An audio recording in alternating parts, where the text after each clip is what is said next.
یا ابا صالح مددی یا ابا صالح مددی۔ اللہ کہتا ہے تو ایک قدم ہماری طرف آ، ہم اہل بیت 10 قدم تمہاری طرف آتے ہیں۔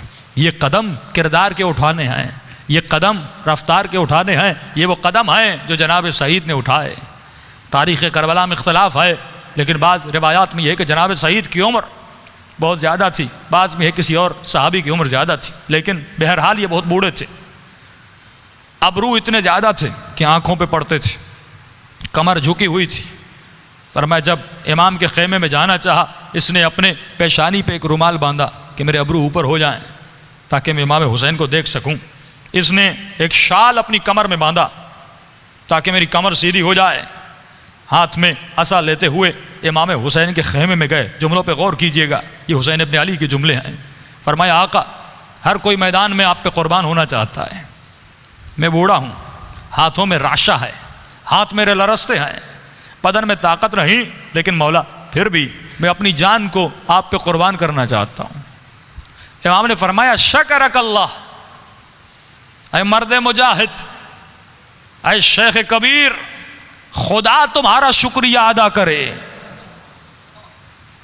خدا تمہارا شکریہ ادا کرے کہ جسم میں طاقت نہیں، بدن لرز رہا ہے، لیکن پھر بھی اپنی جان کو حسین ابن علی پہ قربان کرنا چاہتے ہو۔ امام نے کہا سعید تو تلوار اٹھا نہیں سکتا، تو کیسے لڑے گا؟ لیکن کہا مولا اپنی جان کو تو قربان کر سکتا ہوں۔ کہا مولا ابھی نماز ہوگی، مجھے اجازت دیجئے میں آپ کی نماز کی حفاظت کروں، کم از کم یہ جسم کسی کام تو آئے۔ آج ہمارا جسم حسین ابن علی کے کام آ رہا ہے یا نہیں؟ ہمارے قدم کام آ رہے ہیں یا نہیں؟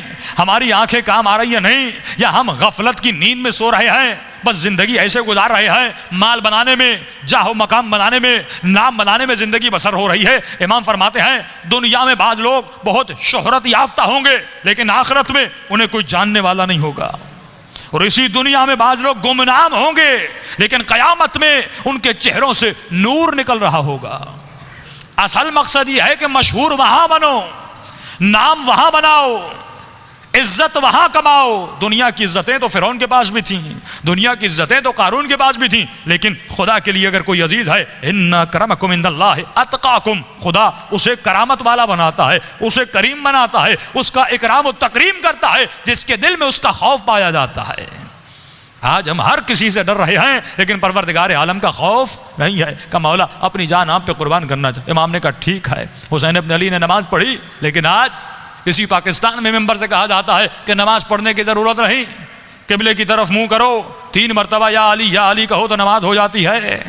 ارے اگر یا علی کہنے سے نماز ہو جاتی تو علی کا بیٹا اپنی نماز کی خاطر اپنے اصحاب کو کبھی شہید نہ کرواتا، جس کا وجود، جس کا خون، جس کا گوشت علی سے بنا ہے، لیکن 2 رکعت نماز کی خاطر اپنے اصحاب کو تیر کھلوا رہے ہیں۔ مولا کیوں؟ فرمایا کیونکہ لیقیم الصلاۃ، میں آیا ہی کربلا میں اس لیے تاکہ نماز کھڑی ہو جائے، دکھا کے جاؤں کہ حسین کے نزدیک اس سجدے کی اہمیت کتنی ہے، توحید کی اہمیت کتنی ہے، عبادت خدا کی اہمیت کتنی ہے۔ مقصد خلقت کائنات کیا ہے کہ آپ بڑی محنت کر کے گھر بنائیں، رنگ و روغن کروائیں، لاکھوں کروڑوں اپنے گھر پہ خرچ کر دیں، لیکن آپ اس گھر میں جا کے رہیں نا تو دنیا کہے گی یہ بےہودہ انسان ہے جس نے بے مقصد گھر بنایا۔ تو مولا یہی فرماتے ہیں جس خدا نے اتنی بڑی کائنات بنائی، زمین و آسمان، سورج، چاند، ستارے، چرند پرند، یہ جتنی کائنات بنی، یہ ہوائیں کس کے لیے بنی؟ ایک مقصد کی خاطر بنی کہ مولا فرماتے رحم اللہ عبدن، خدا رحمت کرے اس بندے پر جو 3 چیزوں کو جان جائے، من عین و الی عین و فی عین، کہ کہاں سے آیا ہے، کہاں جانا ہے اور کہاں پہ رہ رہا ہے۔ ہمیں یہی نہیں پتا کہ کیوں آئے اور کہاں جانا ہے، سامنے منزل کیا ہے، کہ مسکرانا آتا ہے اس بندے پر، ہنسی آتی ہے اس بندے پر۔ جو اکثر بزرگ لوگ یہ کہتے ہیں کہ ہم کہتے ہیں قبلہ تھوڑا آرام کیجئے، کہتے ہیں قبلہ مرنا تو ویسے ہی ہے، قبر میں جا کے سونا ہی تو ہے، تو یہاں آرام کر کے کیا کریں گے؟ جن کو یہی نہیں پتا کہ مرنے کے بعد کوئی نیند نہیں ہے، مرنے کے بعد کوئی سونا نہیں ہے، مسلسل ایک سفر ہے جس کو برزخ میں طے کرنا ہے کہ مولا اپنی جان کو آپ پہ قربان کرنا چاہتا ہوں۔ امام نے نماز پڑھنا شروع کی، صلاۃ الخوف پڑھنا شروع کی، ایک مرتبہ یہ مولا کی حفاظت کرنے لگا۔ اب اس جملوں پہ غور کیجئے گا کہ جو علی کا چاہنے والا جو حسین کا چاہنے والا وہ کبھی اپنے عمل سے راضی نہیں ہوتا. اگر میں ایک مجلس پڑھ کے راضی ہو جاؤں اور آپ ایک مجلس سن کے راضی ہو جائیں اور ایک 2 رکعت نماز تہجد پڑھ کے کوئی غرور میں آ جائے, کوئی مولا کا ذکر کر کے غرور میں آ جائے, مولا فرماتے اپنے اعمال سے راضی نہ ہونا. مولا کب راضی ہوں یہ سعید بتاتے ہیں. ایک مرتبہ امام حسین کی نماز کی حفاظت کر رہے ہیں, بوڑھا انسان ہے, آنکھیں ضعیف ہیں, بدن ضعیف ہے, بدن پہ راشا ہے. کہ ایک مرتبہ سعید اپنی بدن پر تیروں کو لیتے جاتا تھا. کبھی تیر امام حسین کی آنکھ میں نہ لگے, سعید اپنی آنکھ کو آگے کرتا تھا. کوئی تیر آنکھ میں لگ رہا ہے, کوئی تیر سینے میں لگ رہا ہے, کوئی تیر پیٹ میں لگ رہا ہے, کوئی تیر بازوؤں پہ لگ رہا ہے. پورا بدن سعید کا تیروں سے بھر گیا. راوی کہتا ہے سعید کے ہونٹ خشک ہو گئے. ایک مرتبہ ہونٹوں نے ہلنا شروع کر دیا, اس کے بدن نے جھکنا شروع کر دیا کیونکہ بدن سے خون بہنے لگا. فرمایا سعید نے دونوں ہاتھ اپنی کمر پہ رکھ دیے اور اپنے بدن سے مخاطب ہوا, اے بدن مجھے اتنی مہلت دے, میرے حسین کی نماز ختم ہو جائے.